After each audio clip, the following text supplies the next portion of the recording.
Hey virtual learners, I'm here to show you a few examples of how you can use the doubling strategy to get some of your harder facts from some facts that you might know a little bit easier. So let's take a look at this first image here and see what fact we're working with for this example. So I can see I have a Rec and Rec here, and I have 5 red beads and then 2 more. 5 and 2 more is 7. And then how many 7s do I have? Well, there's 4 7s there and 4 7s there. So that would make 8 7s, right? So this is a visual representation of 7 times 8. 7 times 8 is a pretty tricky fact, but I want to show you how you can use what you know about doubling to help break this fact down and make it a little bit easier. So first things first, if you don't know 7 times 4, you can first think of these 7 times 2's. Remember, 7 times 2, or 2 7s, is 14, and then another 2 7s is 14, right? So then once you know that, if you put those 14s together, 7 times 4, or 4 7s, is 28. I can see that, right? So if I break down my 8 into a 4 and a 4, because remember, 2 4s make 8, right? I can think of this problem as 7 times 4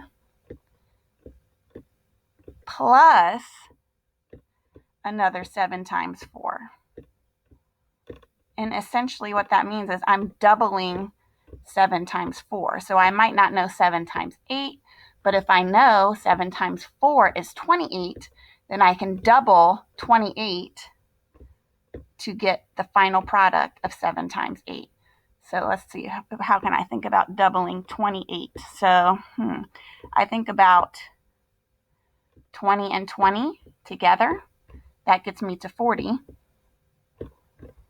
And then I'm looking in the ones place, and I see that I have 8 and 8. I know 8 and 8 gets me 16. I always like to stretch out my teen numbers. It makes it easier for me to add in my brain. So when I'm thinking of my 16, I think of it as 10 and 6 more.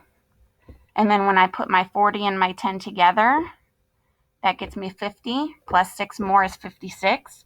So through that doubling of thinking 7 times 4 twice, or 28 plus 28, I can see that the product of 7 times 8 is 56.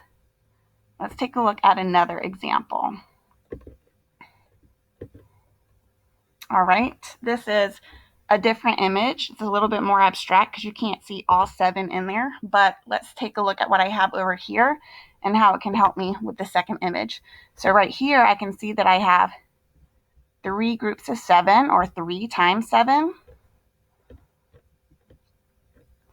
If I know that 2 7s is 14, I can add another 7, but since it's 14, I want to get to 10, so I'm really going to break up my 7 and think of it as 6 and 1. So then I can do 14. This is just how I think in my head. Plus 6 would get me to that 20. Plus 1 more would get me to 21. So if I know that 3 times 7 is 21, then I can use that 3 times 7 to help me with 6 times 7. Because you can see on this side over here, I've just doubled my amount of 7s. So I have another 3 times 7, right?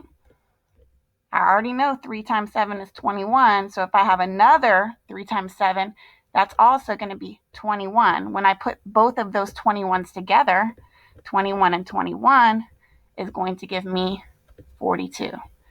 So you can use your doubling to help you with facts that are related if the smaller factor can double to the larger factor. So you can use your 3 facts and double them to get your 6 facts. You can use your 2 facts and double them to get your 4 facts, and your 4 facts, double those to get your 8 facts. You can double your 5 facts to get your 10 facts, but those are pretty easy for kids. So doubling is a great strategy that you can use to start helping you master some of those harder facts. Thanks for watching.